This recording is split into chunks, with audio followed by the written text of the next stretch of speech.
정건법사님의 능엄경 대세지보살 연불원통장 강의 서문을 이제 알아보셨고요. 이제는 경문을 이제 하나하나 보면서 공부를 해 보겠습니다. 능엄경에서는 연불원통장이 제목이 대세지보살의 근대원통 이렇게 표시를 하고 있습니다. 물론 한문 경문에는 이런 제목이 없습니다. 한글 능엄경에서 이런 소제목을 붙인 겁니다. 경문을 읽어보겠습니다.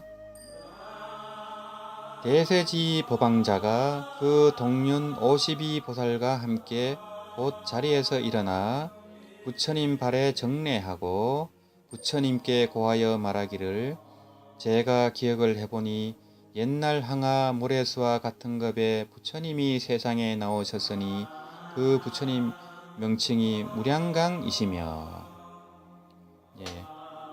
무량강, 무량한 빛, 이 무량강 부처님에 대해서 알아보겠습니다.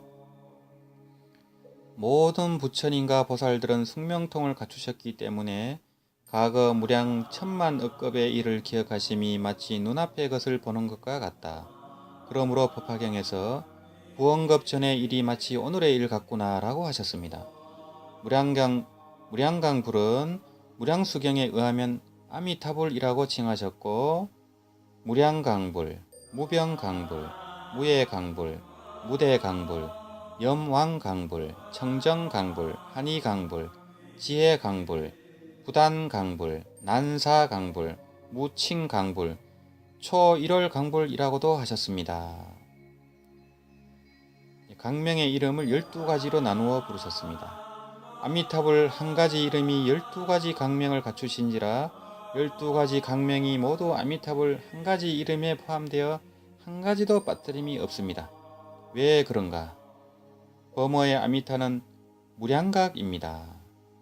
무한한 깨달음이란 뜻이라는 겁니다. 아미타가. 부처님께서 증득하신 가각은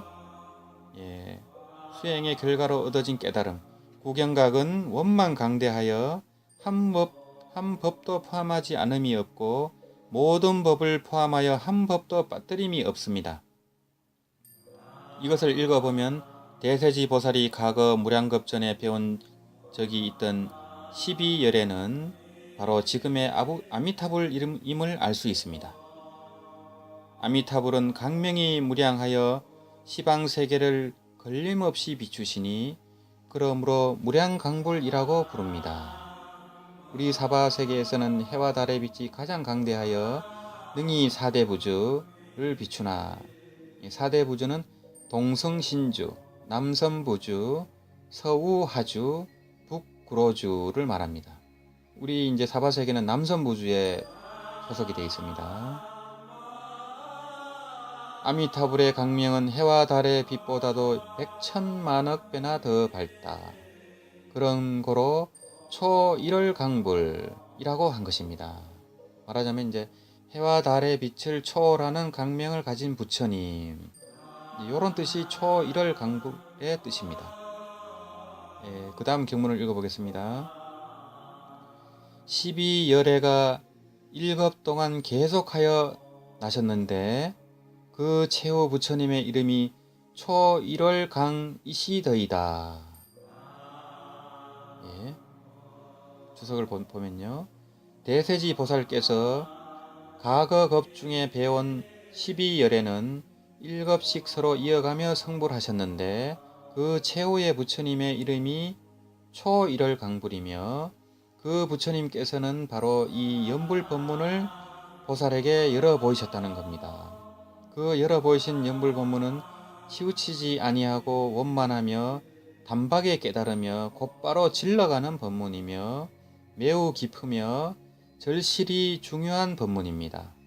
보살께서는 연불 법문을 들으신 후 근엄하게 가르침을 받자없고 정진하여 닦아지녀 연불해서 삼매를 증득하셨습니다. 연불 삼매를 증득하셨습니다.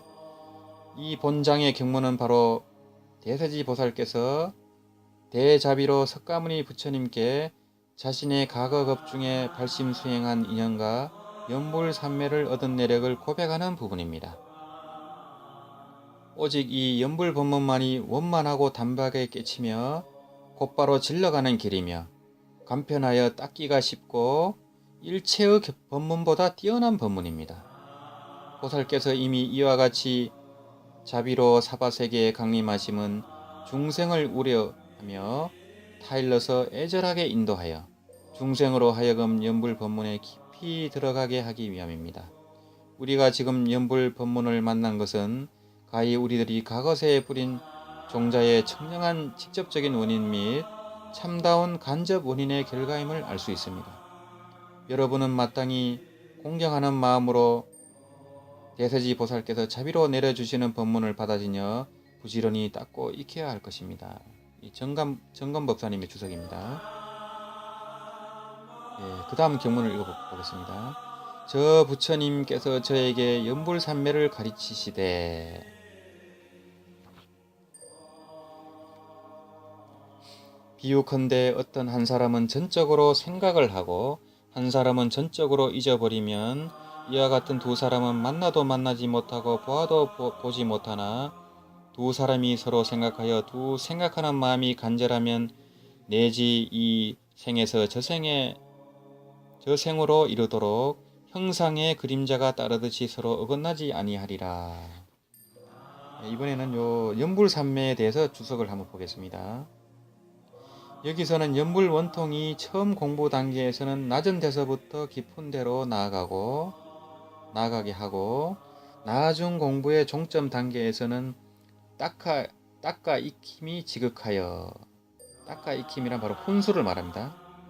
닦아 익힘이 지극하여 능히 원인과 결과가 서로 합치하게 하여 중생과 부처가 하나요 일념이 전체이며 전체가 일념이 되니 이는 곧바로 간센보살의 이근 원통과 같아서 서로 다르지 아니한 것을 바로 나타낸다. 일념 즉시 무량겁. 함경의 원리하고 같습니다. 또 연불에는 4가지 종류가 있으니 첫째는 지명연불, 둘째는 간상연불, 셋째도 같은 간상연불인데 한문이 다릅니다. 간상연불. 넷째는 실상연불입니다. 이 첫째 지명연불, 칭명연불입니다. 이름을 지니는 연불이라는 것이죠. 부처님의 명호를 발성하거나 묵념으로 지니는 연불법, 이게 지명연불입니다. 둘째는 간상연불입니다. 상을 간하는 연불입니다. 이 상은 이제 모양상자입니다. 사람 인변의 이제 모양상자입니다. 반주 삼매경에서와 같이 부처님의 32상 80종호를 간하는 연불법이 간상연불입니다. 둘째 연불법인 간상연불입니다. 그리고 셋째가 간상연불입니다. 여기서 상은 생각상자입니다. 이 간상연불은 16강경에서와 같이 서방정토의 부처님, 보살님의 상호는 물론 그곳의 맑은 연못, 황금 땅 등 수승한 환경을 간하는 연불법입니다. 이걸 이제 간상연불이라 합니다. 넷째는 실상연불입니다.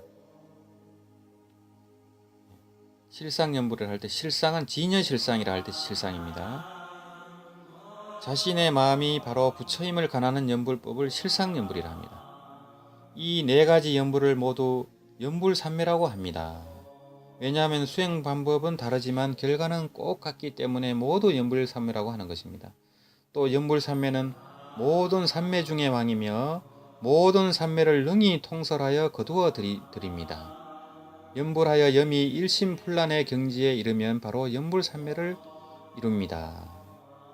일심이 되어 어지럽지 않는 게 바로 일심불란입니다.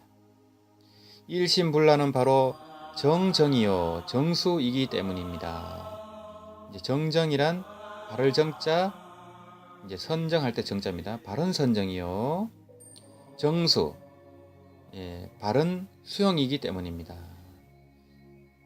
그러나 우리들의 연불 공무는 망상이 복잡하게 날리기 때문에 일심불란을 이루지 못합니다. 만약에 우리가 대세지 보살께서 여러 인도하시는 연불 법문에 의지한다면 곧바로 깊은 연불 원통에 들어가 정심으로 닦아지며 가장 쉽게 일심불란의 연불산매를 성취하게 됩니다.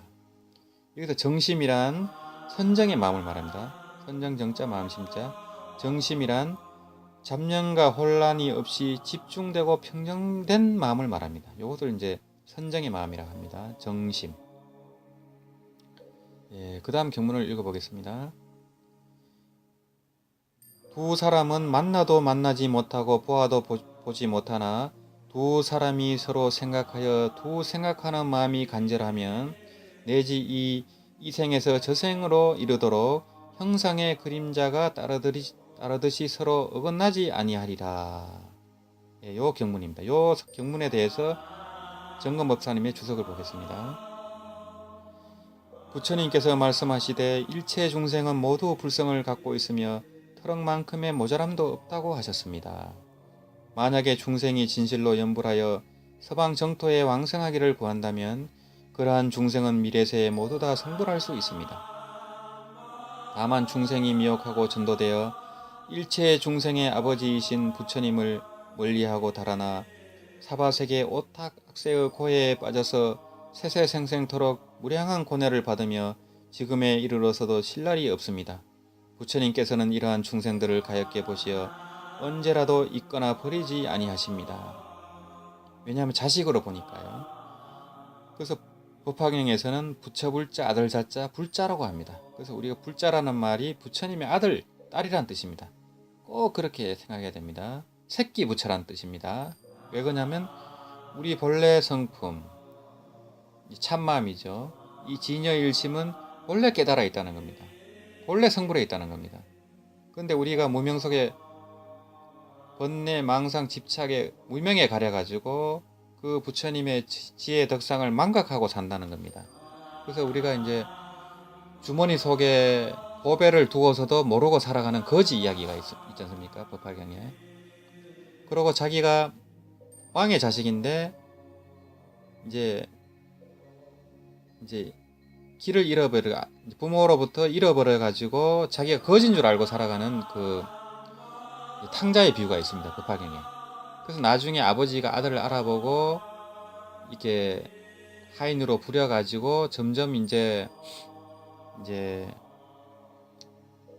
점점 일을 시켜가지고 집사까지 가고 비서실장까지 시켜가지고 그 전재산을 물려주는 이야기가 나옵니다. 법화경에. 왜 그러냐면 원래 부처 아들이니까요. 그러니까 이 번뇌, 망상, 집착 이것만 다 내려놓으면 부처님의 지혜 덕상이 그대로 드러난다는 그런 이치입니다. 그래서 부처님께서는 중생들을 가엾게 보시어 언제라도 잊거나 버리지 아니하십니다. 우리가 그걸 못 느낄 뿐입니다. 항상 부처님은 우리를 보고 계시고 우리 자성과 부처님의 법신은 둘이 아닙니다. 그래서 우리가 우리 양심을 속일 수 없기 때문에 부처님을 속일 수가 없습니다. 왜냐하면 부처님의 마음과 내 마음이 하나이기 때문이죠. 또한 서방 극락세계의 아미타불과 이 사바세계의 중생 간에는 특별한 인연이 있는 관계로 아미타불께서는 사바 중생을 가여워하심이 더욱 깊으시며 염염이 우리 중생들을 교화하여 고해를 건네주시기 위하여 우리 중생들을 재빈하여 고해를 멀리 떠나 서방 극락에 왕생케 하여 미래세가 다하도록 아미타불과 같은 묘한 즐거움을 누리게 하시며 묘락입니다. 묘락을 누리게 하시며 극락에서 수행으로 나아가서 함께 불가를 이루도록 하십니다. 부처님의 가를 이루도록 한다는 겁니다. 그런데 애석하게도 우리 중생들은 전혀 부처님을 향한 마음이 없으며 부처님의 은혜를 저버리고 있으니 이 얼마나 부끄러운 일인가요? 그런데 우리들이 과연 정말로 마음마다 부처님을 향하면 집 떠난 지 오래된 객이 일심으로 고향에 돌아가기를 생각한가 같은 것이니 이런 사람은 결정코 서방 정토의 왕성함에 아무런 어려움도 없습니다. 그래서 고향으로 돌아가자 이런 책이 있지 않습니까? 본가입니다. 본가. 극락세계가 내 집이라는 겁니다. 우리가 그걸 망각하고 있을 뿐이죠.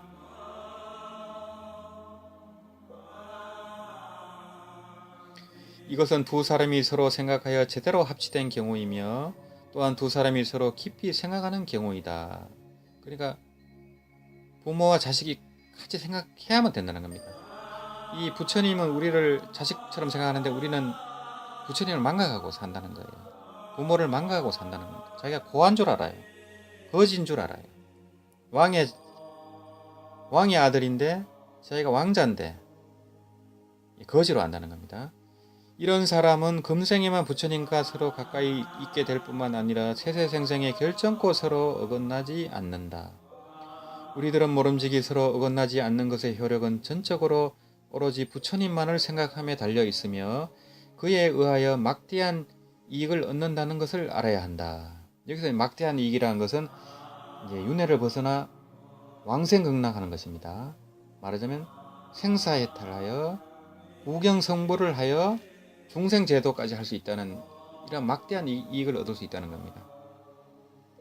이렇게 우리들에게 오로지 집중하여 아미타불만을 생각해야 하는 중요한 비결을 지시하여 주신 대세지 보살님의 자비를 입었는데 우리들은 마땅히 보살님의 가르침을 마음에 확고하게 새겨 잠시도 잊어서는 아니 된다. 이게 정금법사님 주석입니다. 그러면 그 다음 경문을 읽어보겠습니다. 시방의 열애가 중생을 불쌍히 생각하는 것이 어머니가 아들 생각하듯 하건만은 만일 아들이 도망가면 비록 생각한들 어찌 되겠느냐. 아들이 만약 어머니 생각하기를 어머니가 아들 생각하듯이 한다면 어머니와 아들이 여러 생을 지내도록 서로 어긋나지 않을 것이다. 여기에 대해서 정건법사님 주석을 다시 또 보겠습니다. 마땅히 아미타불의 40대원을 세밀하게 읽어보면 각 원마다 시방세계의 중생을 접인하시어 함께 서방 정토에 돌아와 함께 묘락을 향유하기를 희망하신다는 내용입니다. 우리들이 곧바로 일념의 지극한 정성으로 아미타불께 돌아갈 수 있다면 곧바로 아미타불에 거두어 주심을 받을 수 있습니다. 거두어 주신다는 것 한문으로는 섭수입니다. 섭수해 주신다는 거죠. 아미타 부처님께서. 우리가 염염이 아미타불께 지극한 마음으로 되돌아갈 수만 있다면 우리는 염염이 아미타불에 거두어 주심을 받게 됩니다. 염염이라는 것은 생각 항상 생각한다는 거죠. 다시 마땅히 항상 그리고 끊임없이 진실로 사바의 고통을 떠나 서방 정토의 묘한 낙을 얻기를 바라노라. 이것은 자신의 원을 부처님의 원력의 바다에 투입하는 것이다. 이와 같이 자신의 원을 부처님의 원력의 바다에 투입하기를 시시때때 언제라도 잊지 않으면 결정코 우리들의 감과 부처님의 응의 길이 서로 연결되어 이걸 감응도교라고 합니다. 우리들의 감, 느낄 감자입니다. 이건 이제 노력이라 합니다. 부처님의 응은 응답입니다. 우리들의 지성 감통, 우리의 노력에 의해서 지성 감통에 대해서 감응도교가 이루어집니다. 우리들의 감과 부처님의 응의 길이 서로 연결되어 부처님의 이끌어 주심을 받아 서방 극락세계에 왕생하게 된다. 이끌어 주신다는 것은 바로 접인을 말합니다. 아미타 부처님께서 임종시에 이렇게 우리를 접인해서 극락세계에 왕생하게 하십니다. 이제 그렇게 되려면 신원행을 갖춰서 한결같이 연부를 해야 됩니다. 깊은 믿음과 왕생 발언, 끊임없는 연불행이 이어져야만 왕생이 가능합니다. 너무 쉽게 생각해도 안 되고 너무 어렵게 생각해도 안 됩니다. 이와 같이 신속한 효과를 얻게 되는 이유는 아미타불과 중생 간의 다음과 같은 두 가지 밀접한 관계가 있기 때문입니다. 첫째는 소위 중생과 부처님의 본래의 성덕은 서로 통하여 본래부터 한 몸입니다. 성덕이라는 것은 성품의 덕을 말합니다. 비록 중생과 아미타불은 서로 10만억 국토의 멀리에 떨어져 있지만 원래부터 중생은 아미타불의 대각의 성품 가운데 있는지라. 미혹했다고 해서 여기서 나가지도 않았고 깨달았다고 해서 여기로 들어오는 것도 아닙니다. 이런 까닭에 한 생각이 아미타불께 되돌아가면 한 생각이 아미타불에 거두어 주심을 받게 되고 아미타불의 섭수를 받게 되고 생각이 아미타불께 되돌아가면 생각이 아미타불에 거두어 주심을 받게 됩니다. 아미타불의 섭수를 받게 됩니다. 둘째는 소위 아미타불과 중생의 원력이 서로 통하여 있기 때문입니다. 즉 우리들이 만약에 때때로 극락에 되돌아가기를 발언하고 다시 아미타불의 중생구제의 기운과 서로 합치되면 중생의 구원을 바라는 원과 아미타불의 구제하려는 원력이 서로 합치가 됩니다. 이제 중생의 원과 아미타불의 원은 이렇게 차이가 납니다. 우리는 구원을 바라고 아미타 부처님은 구제하려는 원이 있습니다. 그 두 원이 하나가 되어야 된다는 겁니다. 마치 자석이 철 조각을 잡아당겨 끝내 분리되지 않는 것과 같습니다. 이와 같이 성덕과 수덕이 서로 밀접하게 관계를 맺고 있고 중생과 부처가 본래부터 한 몸이므로 이런 까닭에 시방세계의 모든 부처님들께서는 중생에게 오직 아미타불을 칭념하라고 가르치시고 다른 부처님을 칭념하라고 가르치시지는 않습니다. 여기서 성덕과 수덕 이 서로 밀접하게 관계를 맺고 있다고 나왔는데요. 이 성덕, 성품 성자에 덕덕자를 써서요. 성덕은 우리의 참 성품이 본래 갖춘 덕을 말합니다. 그리고 수덕, 닦을 숫자, 덕덕자, 수덕은 참 성품에 맞게 닦아 얻은 덕을 말합니다. 본래 갖춘 덕, 닦아서 얻은 덕, 요 차이가 있습니다. 그 다음 경문을 읽어보겠습니다. 만약 중생의 마음에 부처님을 기억하고 부처님을 생각하면 현전에나 당내에 반드시 결정코 부처님을 보아서 부처님과 멀지 않다. 여기에 대해서 정건 목사님 주석을 보겠습니다. 중생이 부처님을 배웁는 데는 부처님의 몸이 법신도 있고 색신도 있어 한 가지가 아닙니다. 그럼 어떤 것을 법신이라 하는가? 모름지기 중생이 염염이 지극한 정성을 다해 아미타불을 기억하고 생각하면 이는 곧 염염이 아미타불의 청정한 법신의 깨달음 바다에 들어감이니 이는 마치 물에 물이 섞이듯이 자연스럽게 합치됨을 알아야 합니다. 이러한 합치가 지극해지면 전체가 두루 원만하여 자신의 힘과 부처님의 힘 사이에 털끝만큼의 간격도 없으며 단박에 자신의 몸이 아미타불의 청정한 법신의 깨달음 바다의 한가운데 머물러 있어 그곳으로 들어감도 아니고 그곳으로부터 나오는 것도 아니며 자기 자신이 있는 것도 아니며 그렇다고 없는 것도 아니며 부처님의 거두어 살려 키우심에 의지하니 이 얼마나 편안한가 하고 깨닫게 됩니다. 만약에 이와 같이 본 사람은 바로 부처님의 법신을 배운 것입니다. 부처님의 안목으로 본다면 국외의 중생이 모두 열애의 법신 깨달음의 바다에 있으며 부처님과 일체 중생이 모두 한 몸으로 원용하며 모두 같아서 아무 차별이 없습니다. 다만 중생이 미혹하고 전도되어 그러한 이치를 깨닫지 못하고 알지 못하여 그 법신을 가까이 하지 못할 뿐입니다. 이는 마치 고기가 물에 살면서도 물을 알지 못하는 것과 같고 새가 허공을 날면서도 허공을 보지 못하는 것과 흡사합니다. 이게 이제 애를 얻고도 애를 찾는다는 겁니다. 소를 타고서 소를 찾는다는 겁니다. 우리 자성이 부처님 법신과 하나인데 그걸 모르고 사는 걸 얘기하는 겁니다. 우리 본각은 이미 깨달아 있는데 본래 성불인데 우리가 중생으로 살아가고 있다는 겁니다. 그럼 어떤 것이 부처님의 색신인가? 우리들이 지금 아미타불의 미묘한 색신을 칭견하고자 하면 다만 생각이 지극한 정성으로 아미타불의 명호를 지니기만 할 것이니 즉 입으로는 연불소리 내는 것을 맑고 뚜렷하게 하고 귀로는 연불소리 듣는 것을 맑고 또렷하게 하며 마음은 깨어 맑고 또렷하게 연불하여야 한다. 만약에 입으로는 연불소리를 내나 마음속으로 멋대로 갖가지 쓸데없는 생각을 한다면 이는 부처님의 기억하고 생각함이 아니다. 엉념이라는 겁니다. 기억하고 생각하는 것을 엉념이라고 합니다. 연불은 반드시 지금 이 마음의 100%를 집중해서 해야 합니다. 이것이 곧 올바른 연불, 정념입니다. 발을 정자, 염념자입니다. 한 구절 한 구절의 부처님 명호는 모두 정념의 마음 가운데서 흘러나와야 합니다. 명호는 나무 아미타불 6자나 아미타불 넉자를 명호라고 합니다. 마음이 연불에 전적으로 집중할 수 있다면 망념은 스스로 쉬게 되고 이러한 상태에서는 만약에 망념이 일어나더라도 망념이 일어난 것을 알아챈과 동시에 망념은 사라집니다. 이것을 이제 보면 사라진다. 망념을 보면 망념이 사라진다. 여기 위파사나의 원리입니다. 보면 사라진다. 위파사나 그런 책이 있습니다. 김열관 법사님이 쓴 책이 있습니다. 그래서 고덕께서는 망념이 일어나는 것을 두려워하지 않고 망념이 일어난 것을 늦게 알아차리는 것을 두려워하라고 하셨습니다. 이것을 이제 화살의 비유로 첫 번째 화살을 맞고 끝내라는 겁니다.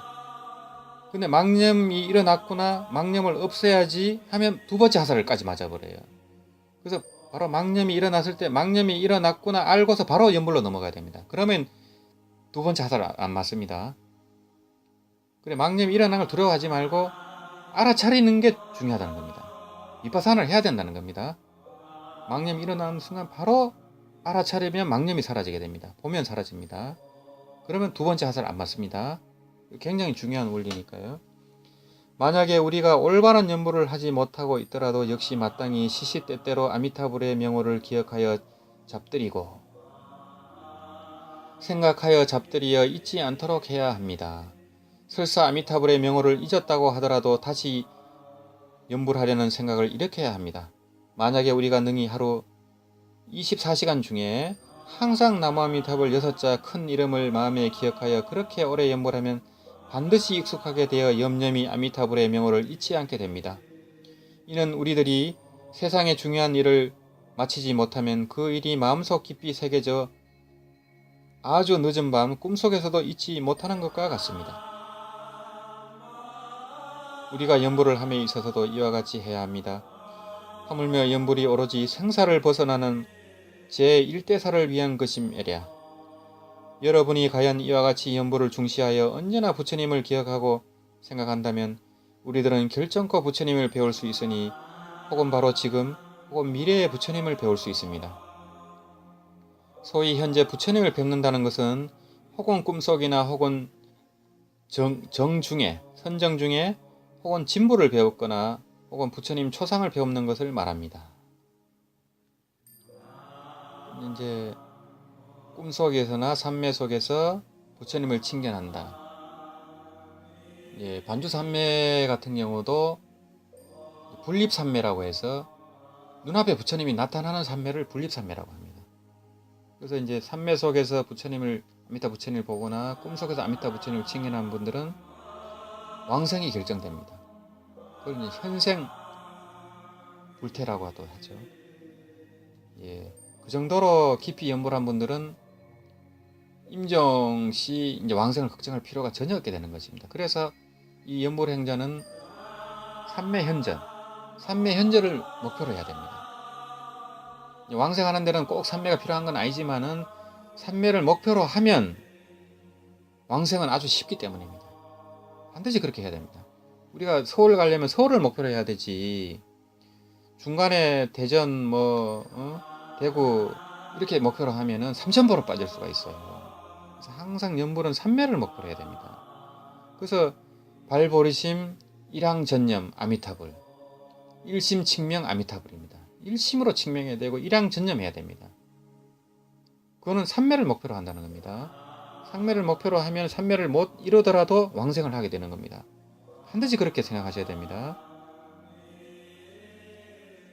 그 다음에는 이제 방편에 대한 이야기인데요. 다음 경문을 읽어보겠습니다. 방편을 빌리지 않고도 저절로 마음이 열리게 됨이. 이제 연불을 통하면 방편을 빌리지 않아도 저절로 마음이 열리게 된다는 겁니다. 여기에 대해서 주석을 다시 읽어보겠습니다. 다만 모름지기 이 연불 법문을 쫓아 염염이 지극한 정성으로 아미타불의 명호를 빈틈없이 꽉 잡아지녀 마치 물에 물을 넣듯 극히 통달하여 이로 말미암아 자신도 모르게 아미타불의 원만한 깨달음의 바다에 깊이 들어가 열애의 실상, 정정에 편히 머물러, 바른 선정입니다. 바른 선정에 편히 머물러 부처님의 거두어 양육해 주심에 의지하니 이에 의하여 능히 무량겁의 진로 업식이 점점 녹아 소멸되고, 망상의 업식입니다. 진로 업식이 점점 녹아 소멸되고 그 녹아 소멸됨이 지극함에 이르면 본각의 심지가 스스로 하련히 열린다. 본래부터 깨달아 있는 마음을 본각이라고 합니다. 본각의 심지, 본래부터 깨달아 있는 그 마음 바탕이 심지입니다. 마음자리입니다. 심지가 스스로 하련히 열립니다. 그렇게 되면 단박에 내외가 사무쳐서 하나가 되며 깨달음의 바다가 전체적으로 나타나고 진실로 원용하여 법계에 충만하게 됩니다. 그러므로 방편을 빌리지 않고 마음이 스스로 열린다고 하신 겁니다. 불가방편 자덕심계입니다. 불가방편 자덕심계. 방편을 빌리지 않고 마음이 스스로 열린다. 이것이 연불법문의 수승한 점입니다. 이것은 현재 마음이 열리는 경우입니다. 정토정 6조 영명대사님께서 말씀하시되 아미타불에 하시니라 하시죠. 선은 닦지 않더라도 정토업을 잘 닦으면 만사람이 닦아 만사람이 모두 정토에 가나니 다만 정토에서 아미타불을 칭견하기만 한다면 어찌 깨닫지 못할까 걱정하리요 라고 하셨습니다. 이것은 서방 정토에 왕생한 모든 중생이 왕생 후에 연꽃이 열려 아미타 부처님을 칭견하고 부처님의 설법을 듣고 모두 곧바로 무생의 이치를 깨달아 나고 죽음이 없는 도리입니다. 무생법인을 말합니다. 불생별물의 도리를 말합니다. 이 우리 본래 마음은 나고 죽음이 없고 나지도 않고 죽지도 않았습니다. 불생불멸입니다. 무생의 이치를 깨달아 실상의 심지가 단박 하련히 열리면서 이 진여실상의 마음자리 심지가 단박에 하련히 열리면서 시방세계의 모든 부처님들과 중생들의 신체와 머무는 세계, 신체는 정보라 합니다. 머무는 세계 환경은 의보라고 합니다. 신체와 머무는 세계 및 오음의 색과 공, 오음이란 것은 색수상행식을 말합니다. 오음과 공, 염과 정, 더러움과 깨끗함, 염정은 모두 지금 눈앞에 작용하는 한생각 보리의 진실심 가운데 놓여 있으니 이걸 보리 진실심이라 합니다. 보리의 진실한 마음 가운데 놓여 있으니 그 모든 것들이 한 몸처럼 원용하여 모자람도 남음도 얻게 됨을 말합니다. 이것은 바로 미래에 마음이 열리는 경우를 말합니다. 이것을 보면 연불법문은 착수하기가 지극히 쉽고 성공률은 가장 높고 모든 사람마다 닦을 수 있어 모두들 능히 습득할 수 있으며 상중하 모든 근기의 중생을 거두어 드리며 근기가 예리한 중생이든 둔탁한 중생이든 모두 거두어 드릴 수 있는 가장 넓은 법문임을 알 수 있습니다. 정토 법문이야말로 정말 생사의 고통을 끊고 본부를 뛰어넘어 성인의 지위로 들어가는 방편 중에 제일 방편이요 첩경 중에 제일 첩경이니 첩경은 지름길을 말합니다. 지름길 중에 제일의 지름길이니 연불보다 뛰어난 다른 법은 없습니다. 나는 다시 연불 법문이야말로 정말 위협고 깊고 미묘한 선임을 확신합니다. 이것은 무상신묘선이라고 합니다. 무상신묘선. 왜냐하면 서방정토에 왕생한 후에 어찌 깨달음만을 얻을 뿐이겠습니까? 부처를 또한 이루게 됩니다. 부처를 이루게 되니 다시 어떤 수승한 법이 그 성불보다 더 나은 것이 있겠습니까? 이제 우리가 깨닫는 게 바로 성불이라고 하는 분들이 많은데요. 그렇지가 않습니다. 이 깨달음에도 힘천이 있습니다. 깊고 얕음이 있습니다. 그래서 옛날 선사들도 보면은 3번 깨달아서 학철대화하고 9번 깨달아서 학철대화하고 이런 선사들이 많이 나옵니다. 그래서 초견성이니 구경각이니 이런 얘기가 나옵니다. 그래서 깨달음도 초견성이 아니고 구경각, 최후의 완전한 깨달음, 요때 성불을 하게 되는 겁니다. 그래서 깨달음이 바로 성불이 아닙니다. 구경각을 이룰 때 성불을 하게 되는 겁니다. 그 다음 경문을 읽어보겠습니다. 마치 향에 물든 사람이 몸에 향기가 있는 것 같으리니 이제 요건 향강 장엄을 얘기하는데요. 요거를 주석을 보면 훈습으로 변하는 힘을 말미암은 것입니다. 대세지 법왕자가 이 견대에 의거하여 연보라는 사람을 섭수하기 때문에 모두 정토에 기이합니다. 우리가 이제 평상시에 연보를 하고 철화정진도 하고 불칠법회도 하고 수련회도 하고 이래야 혼습이 됩니다. 이제 연습을 해야 훈련을 해야 이제 업습이 바뀐다는 겁니다. 그래서 자연스럽게 이제 물이 든다는 거죠. 이제 향기에 이제 물이 드는 것처럼 이제 훈습을 말하고 있습니다. 훈습을 해야 된다는 겁니다. 그래서 우리가 임종시에 선지식을 만나 정토법문을 듣고 10년만 해도 왕성을 하지만은 그거는 성근공덕이 없으면 선지식을 만날 수가 없습니다. 그리고 우리가 죽을 때 어떻게 죽을지 알 수가 없습니다. 자다가 죽을 수도 있고 교통사고로서 죽을 수도 있고 병원에 가서 전신 마취 돼 갖고 죽을 수도 있고 교통사고로 죽을 수도 있고 절벽에 떨어져서 죽을 수도 있고 비행기 사고로 죽을 수도 있고 알 수가 없습니다.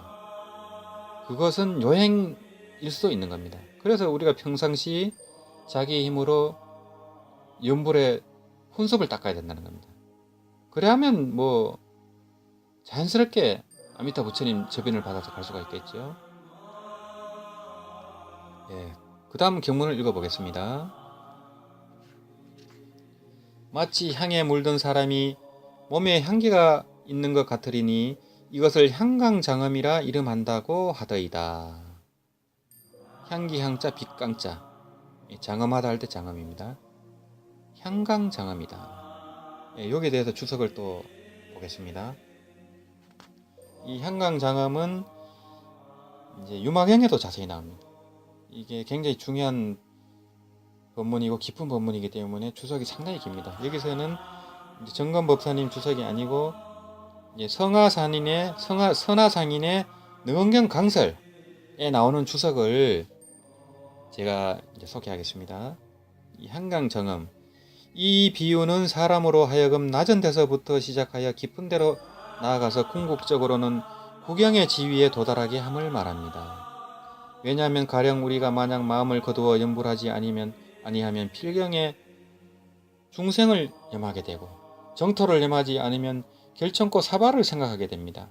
그렇게 사바와 중생을 생각 버리지 않고 생각 잊지 않으면 마치 악교나 오칠과 같이 꼭 달라붙어서 이 사바에서 벗어나기가 대단히 어렵습니다. 이렇게 되면 죽을 때까지 사바세계와 중생들을 언제라도 잊거나 버리지 못하여 항상 사바세계의 오욕과 번뇌에 뒤덮여 지내게 됩니다. 이는 마치 더러움에 오염되고 깜깜한 암흑 가운데 있는 것과 같아 여기서는 바르게 깨닫지도 알지도 못하는데 여기서 어떻게 향기로운 강명이 나겠습니까? 지금 지극한 정성으로 부처님을 기억하고 생각하면 이것이야말로 자기의 원인 마음을 가지고 부처님의 결가의 깨달음에 들어가는 것이니 결가의 깨달음 가각을 말합니다. 연불 공부가 오래 습관이 되도록 몸에 배어 점점 부처님의 가각에 들어가서 깊어지게 됩니다. 이는 마치 향기 나는 밝은 방에 들어가면 점점 밝게 보이고 점점 청정해지는 것과 같습니다. 만약 연불 공부를 하여 아직 진로 허겁을 끊어 업습을 얘기합니다. 진로 허겁을 끊어 열애의 실상 가각을 직접 증득하지 못했다 하더라도 항상 열애의 실상 가각에 의하여 전신이 거두어 살려지니 온몸, 전신을 말합니다. 온몸이 거두어 살려지니 그 사람의 공덕과 지혜 및 장엄이 향기 나듯 그윽하고 널리 비추어 역시 진로 허겁이 점점 감소하고 점점 옅어지며 지혜 강명이 점점 통달하고 점점 원만히 드러납니다. 그런 거로 향기 묻은 사람의 몸에서 향기가 나는 것과 같습니다. 이것을 일러 향강장엄이라 한다고 하셨습니다. 향은 성품의 덕을 비유하고 빛은 지혜의 덕을 비유하며 향강할 때 향은 성품의 덕, 강은 지혜의 덕을 비유하며 물든다 함은 닦아서 얻은 덕을 말합니다. 수덕을 말합니다. 수덕. 이제 우리가 혼습을 통해서 점점 이제 물들게 하는 거죠. 좋은 향기를 물들게 하는 겁니다. 수덕으로 말미암아 성품의 덕이 비로소 드러난다. 성덕입니다. 성품의 덕, 성덕이 비로소 드러난다. 우리가 본래 성품은 깨달아 있어도 이 연불, 참선, 다라니, 강경, 이 수행을 통해서 성덕이 드러나게 됩니다. 이 수덕을 통해서 성덕이 드러나기 때문에 반드시 수행을 통해서 이 본래 성품을 회복하게 되는 겁니다. 이렇게 자기의 성덕이 드러남으로 말미암아 비로소 자신의 성덕과 부처님의 성덕이 본래부터 한 몸체이고 서로 간에 털끝만큼의 간격도 없음을 알게 된다. 혹시 간격이 있다면 이는 오로지 중생의 무명업식 때문일 뿐입니다. 지금 누겁에 걸쳐 쌓아온 진로업식을 소멸시켜 자성의 지혜 강명을 원만히 드러내고자 한다면 반드시 생각에 지극한 정성을 다하여 부처님의 명호를 지녀야 합니다. 아미타불을 지녀야 한답니다. 이러한 연불 수행은 자기의 원인 마음으로 부처님의 가각에 들어가미니 이는 마치 물에 물을 넣고 물과 물을 합치는 것과 같으니 이렇게 오래도록 습관이 되도록 닦아 나아가면 자연히 점점 마음의 강명이 통달하고 성품의 본체가 원만히 드러남을 깨닫게 됩니다. 열애의 가각은 바로 자신의 본각이요. 자신의 본각은 열애의 가각입니다. 만약에 열애의 가각에 들어가고자 한다면 다만 자신의 본각에 들어가기만 하면 됩니다. 자신의 본각을 떠나서 별도로 열애의 가각이 존재하지 않습니다. 역시 열애의 가각을 떠나서 자신의 본각이 존재하는 것도 아닙니다. 이것이 정말 이른바 원인은 가각의 바다를 포함하고 결과는 원인의 밑바닥을 꿰뚫고 있다는 것입니다. 원인이 가각의 바다를 포함한다는 것을 알았다면 나무 아미탑을 한 구절 한 구절 연불심마다 자성의 연불 원통이 드러남을 알게 되고 가각의 바다가 원인의 밑바닥까지 꿰뚫고 있다는 것을 알았다면 이는 연불하는 염념이 열의 장엄의 가각에 머물게 됨도 알게 됩니다. 이것이 바로 부처님의 장엄을 자신의 장엄으로 삼는다는 것이며 부처님의 머무심을 자신의 머물므로 삼는다는 것입니다. 이것이 역시 이른바 부처님의 힘에 깊이 의지하면 할수록 의지함이 지극해진다는 것입니다. 부처님의 힘을 불력이라고 합니다. 그래서 우리 연불수행을 타력수행이라 하지 않고 불력수행이라고 해야 됩니다. 타력수행이라고 하면 오해를 받습니다.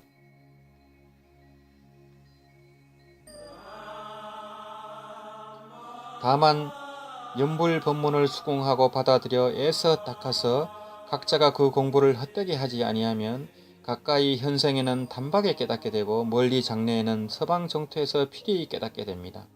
비록 품위의 고하의 차이와 부처님의 배움에 빠르고 늦는 차이는 있지만 끝내는 성불하는 지위에 도달하면 모두 차이가 없고 함께 무상보리를 증득하게 됩니다.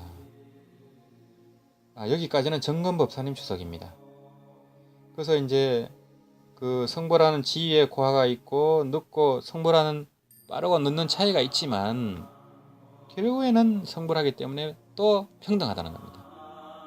다 불태전지 보살로서 평등한 가운데 또 이런 차별이 있습니다. 차별 속에 평등이 있고 평등 속에 차별이 있고 이 한 법문입니다. 그 다음 이 경문을 읽어보겠습니다. 저는 본시 인지에서 연불하는 마음으로 무생법인에 들어갔사오며 지금도 이 세계에서 연불하는 사람을 포섭하여 정토에 돌아가게 하게 하나이다. 인지에는 이제 원인 땅입니다. 원인되는 땅에서 연불하는 마음으로 무생법인에 들어갔사오며 나고 죽음이 없는 이제 법의 도장이죠. 무생법인. 여기에 대해서 선하상인 능엄경 강설의 주석을 보도록 하겠습니다. 연불 법문은 행으로 삼계를 초월하고 업을 가지고 왕생하는 법문입니다. 요거를 행초 삼계 대업 왕생이라고 합니다. 요게 이제 정토 법문의 종지입니다. 요 행초 삼계 대업 왕생. 요건 한문으로 이렇게 외워 두시는 게 좋습니다. 무엇이 행초 삼계인가? 비유하자면 하나의 대나무가 있는데 대나무 통 속에 벌레가 있어 이 벌레가 만약 한마디 한마디씩 갈가 구멍을 내어 벗어나려면 많은 시간이 소요될 것입니다. 그런데 이 연불은 마치 이 벌레가 대나무의 한마디에서 옆으로 구멍을 낸다면 매우 쉽게 나올 수 있을 것입니다. 이것이 바로 행으로 삼계를 벗어난다. 행초 삼계라는 것입니다. 그 다음 대업 왕생이란 무엇입니까? 업을 지닌 채 윤회를 벗어난다는 것입니다. 대업왕생이란 무엇인가? 대업이란 숙세의 업, 숙업은 지니지만 현세의 업은 지니지 않으며, 이거 굉장히 중요합니다. 숙세의 업은 지니지만 현세의 업은 지니지 않는다는 것은 염불 하는 행자는 업을 지어서는 안 된다는 겁니다. 과거의 숙업은 우리가 다 없앨 수 없지만 염불 법문을 만나서 업을 지으면 안 됩니다. 대충 살아서 안 됩니다. 이게 현세의 업은 지니지 않는다는 뜻입니다. 그리고 오랜 업은 지니나 새로운 업은 지니지 않는다는 것입니다. 구업은 지니지만 신업은 지니지 않는다는 것입니다. 이것은 당신이 염불을 하기 전에 지은 업은 가지고 왕생할 수 있지만 당신이 염불을 알고 난 이후에 또다시 업을 지으면 가지고 왕생할 수 없다는 것입니다. 이거 뭐냐면 진실로 우리가 숙업, 구업을 참여했다면 다시는 업을 지어서는 안 됩니다. 염불행자가 왕생이 쉽다고 하니까 대충 살고 업을 짓고 이래가지고 왕생이 된다고 착각하는 분들이 많습니다. 절대 그렇지 않습니다. 그런 정신 상태로 해갖고 어떻게 왕생이 되겠습니까? 그러니 한국에 왕생한 분들이 적은 겁니다. 반드시 이 법문을 깊이 생각해야 됩니다. 이제 염불을 알고 난 이후에 또다시 업을 지으면 대업왕생이 될 수 없다는 거예요. 옛날 업은 어쩔 수 없지만은 염불 법문을 만나면 업을 지으면 안 됩니다. 물론 실수로 지었다 하면은 바로 참여를 하고 또 다시 짓지 않도록 해야 됩니다. 당신이 염불을 알고부터는 과거의 허물을 뉘우치고 자신을 새롭게 만들어야 합니다. 다시 새롭게 업을 지으면 업 위에 다시 업을 더하는 것이며 죄 위에 다시 죄를 더하는 것입니다. 그러면 가지고 갈 수 없습니다. 따라서 숙업 즉 전생에 지은 죄업은 가지고 갈 수 있지만 금생에 염불을 시작한 이후로는 마땅히 다시는 죄업을 지으면 안 됩니다. 당신이 만약 다시 죄업을 지으면 가지고 갈 수 없을 뿐만 아니라 대업 왕생이 안 된다는 것입니다. 당신은 알면서 범한 것이기 때문에 죄가 더욱 가중됩니다. 알고 지은 죄가 더 크다는 겁니다. 왜 염불을 해야 합니까? 바로 우리와 아미타불과는 큰 인연이 있기 때문입니다. 아미타불께서는 10급 이전에 성불하였는데 성불하기 전에 법장이라는 비구 스님으로 있을 때 48대원을 발하셨습니다. 그 가운데 하나의 원은 대략 다음과 같습니다. 시방의 중생이 저의 이름을 불러 만약 성불하지 못한다면 저는 정각을 성취하지 않겠습니다. 그래서 아미타불 명호를 한 번이라도 들은 사람은 반드시 성불하게 됩니다. 이 당생에 우리가 윤회를 벗어나 왕생하지 못하더라도 염불을 안 해가지고 왕생을 못하더라도 한 번만 아미타불 명호를 들은 사람은 다음 생이든 반드시 성불한다는 겁니다. 언젠가는 극락에 간다는 겁니다. 그래서 우리가 절에서 아미타불 연불을 항상 틀어놓고 또 우리가 일할 때 항상 연불을 틀어놓고 그게 중요합니다. 나도 듣고 다른 사람도 듣도록 해야 됩니다. 한 번이라도. 그래서 절에서는 반드시 아미타불, 이 정토도량에서는 반드시 아미타불 연불을 틀어놔야 됩니다. 금몽사에 요번에 가서 이제 그런 말씀도 드렸습니다. 항상 아미타불 연불이 나오도록 해야 정토도량이 되는 겁니다. 예, 그 다음 경문을 읽어보겠습니다.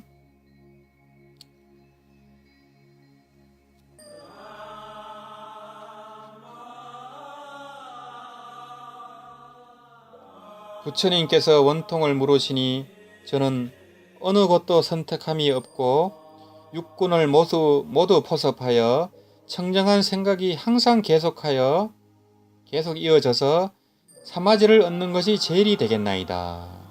요게 바로 이제 도섭 육군 하야 정념 상계하며 도섭 육군 정념 상계.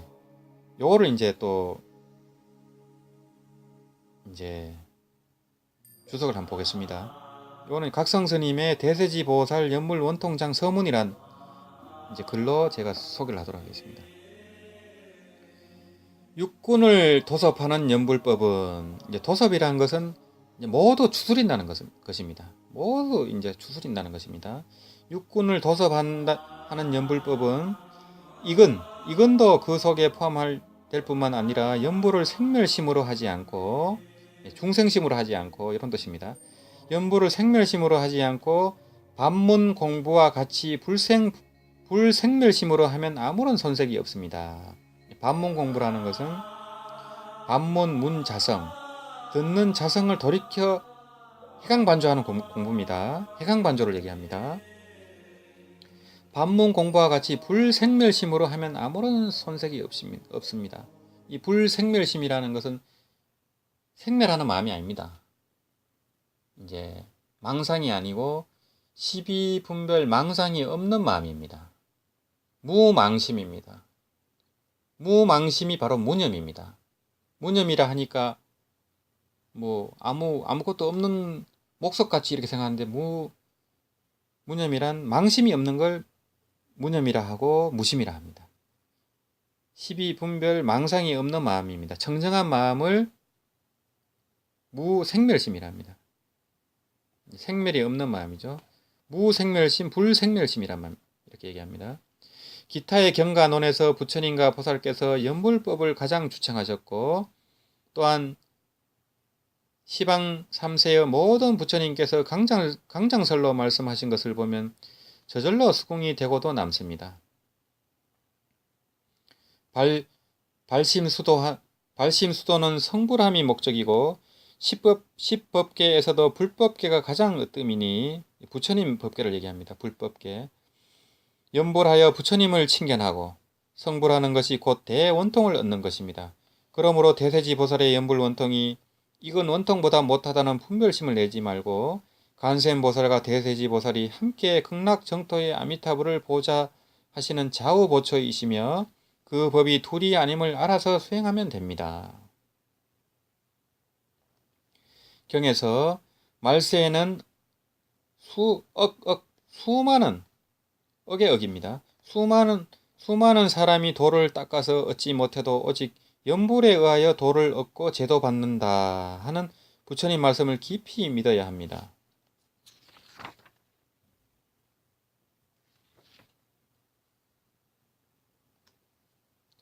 연불법은 중생의 혹업이 있고 없고를 막론하고 이제 미혹된 업을 혹업이라 합니다.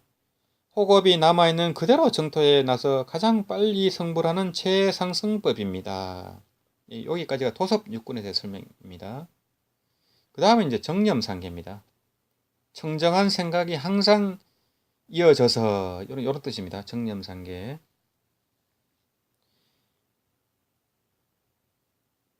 요거는 감산대사님 주석을 보겠습니다. 감산대사의 능엄통이라는 이제 논서의 주석이 있습니다. 망견의 육군과 육진이 생각마다 집착해서 취하고 생각마다 오염되어서 갖가지 업을 짓기 때문에 임종할 때 지옥의 나쁜 모습을 보고 생사에 떨어지는 것입니다. 그러나 이제 연불하는 사람은 육군의 문두에서 한생각 일어나는 그때를 육군 문두라고 합니다. 육군의 문두에서 일체의 견문각지가 순수하고 한결같은 청정한 마음이라 이제 연불심이 청정하기 때문입니다. 한결같은 청정한 마음이라 오직 부처님만이 생각마다 청정을 이루기 때문에 임종할 때 부처를 칭견하는 것입니다. 그래서 임종시의 심념, 오로지 연불하는 마음만 있어야 됩니다. 오로지 심념이란 것이 1년이 될 수도 있고 뭐 10번이 될 수도 있고 20번이 될 수도 있지만 청정한 그 연불하는 그 마음이 이어져야 된다는 겁니다. 정념상계가 돼야 되는 겁니다. 그래야만 임종할 때 부처님을 칭견하게 됩니다. 그래서 이렇게 정념상계가 쉽지가 않습니다. 죽을 때는 고통이 평상시보다 1000배나 더 밀려온다고 하니까요. 그리고 평상시에는 보이지 않던 귀신들이 보입니다. 저승사자도 보입니다. 죽기 직전에 보입니다. 그래서 원신체주가 보이고 원신체주가 심지어는 조상님으로 변신을 해가지고 이렇게 나쁜 곳으로 이끌어가는 경우도 있습니다. 그러니까 이 자기 힘으로 이 정념상계를 이룰 수 있도록 연부를 지극히 해야 됩니다. 그래서 육군을 모두 섭수하여 청정한 생각이 서로 이어진다고 말한 것이니, 도섭 육군 정념상계를 말한 것이니, 이는 바로 불가사의한 훈습 변화의 힘입니다. 정토가 오직 마음뿐이란 것이 여기에서 보입니다. 이 나무아미탑을 그 명호의 힘이라는 것입니다. 아미타 부처님 본원력의 힘이라는 것입니다. 아미타 부처님 48대원, 그 중에 18원의 힘이라는 것입니다. 이런 힘에 의해서 훈습이 되고 변화가 일어난다는 겁니다. 이 향기에 이제 향기가 젖듯이, 물에 젖듯이 훈습이 돼서 변화가 일어난다는 겁니다. 그러나 본다는 것은 바로 생사의 근본입니다. 참선이라면 참을 구하려 애쓰지 말고 오직 봄을 쉬어야 한다고 말하지만, 이 이제 보는 데서 이제 망상이 일어나니까요. 보는 것을 쉬어야 한다고 말하지만 염불은 오염된 봄을 굴려서 청정한 봄을 이루니, 염견입니다. 오염된 봄이란 것은 이제 아미타불 명호가 상이 있는 유상의 도입니다. 상이 있는 것을 굴려가지고 무상을 이루는 겁니다. 염견을 굴려가지고 정견을 이룹니다. 오염된 견을 굴려가지고 청정한 견을 이룹니다. 이 아미타불 명호가 유상이지만 그 칙명을 통해서 무상으로 들어가게 됩니다. 그러니까 참 묘한 도가 됩니다. 이 유상 그대로 무상이 됩니다. 상 그대로 비상이 됩니다. 이런 깊은 도리가 있습니다. 오직 하나뿐인 견본이 쓰이기도 하고 쓰이지 않기도 하는 것입니다. 여기에서 선종과 정토종이 나뉘는 것입니다. 예. 그럼 마지막 경문을 읽고 또 해설하겠습니다. 육군을 모두 포섭하여 청정한 생각이 항상 계속하여 산마지를 얻는 것이 제일이 되겠나이다. 이렇게 대세지 보살님이 이 당신이 연불원통으로 깨달은 그 인연을 설하고 있습니다. 요것도 역시 감산대사님 주석으로 읽어보겠습니다. 대세지 보살 연불원통장은 견대를 말미암아 들어갑니다. 볼견자 대대자입니다. 견대를 말미암아 들어갑니다. 오직 이 견대만이 바로 팔식의 견본입니다. 대원경지를 미혹하고 무명이 되어 아래아식을 이루는데 망견을 발하여 일으키기 때문에 견본이 됩니다. 근신 기계를 허망하게 보는 일체 중생이 근과 신, 또 경계, 이걸 험하게 나누어 본다는 겁니다. 원래가 이제 둘이 아닌데 우리 중생은 따로따로 본다는 겁니다. 주관과 객관. 근신 경계를 허망하게 보는 일체 중생이 오염을 집착해 취하기 때문에 예토를 이루고 더러운 땅을 이루고, 지금은 허망을 돌이켜 참에 돌아가려 하기 때문에 염불로서 섭수하여 정토에 돌아가면 망견이 단박에 타파되면서 온갖 더러움이 단박에 제거됩니다. 이 때문에 염불을 망견을 타파하는 중요한 방편으로 여기는 것입니다. 이 망견이 본래 지혜 강명이기 때문에 대세지 보살입니다. 대세지 법왕자가 스승으로 삼은 부처님이 무량강불이 되는 것입니다. 이 범은 이 견을 얘기합니다. 이 범은 지혜를 미혹해서 변하여 일어남을 말미암기 때문에 마치 자식에 대한 어머니와 같은 것입니다. 망견을 얘기합니다. 망견의 허망한 흐름은 정, 이제 애정이라든지 어떤 중생의 정을 얘기합니다. 망견의 허망한 흐름은 정을 따라 업을 짓기 때문에 마치 자식이 도망치는 것과 같습니다. 모든 부처님 지혜의 염원은 중생을 거두어 교화하는 것이기에 마치 어머니가 자식을 생각하는 것과 같습니다. 만약 허망을 돌이켜 참에 돌아가는 반망기진, 허망을 돌이켜 참에 돌아가는 뜻이 있다면 마치 자식이 어머니를 생각하는 것과 같습니다. 자식과 어머니가 서로 생각하니 어찌 얼굴을 볼 때가 오지 않겠습니까? 만약 중생이 생각마다 해강반조한다면 빛을 돌이켜 비추는 겁니다. 반문문자성입니다.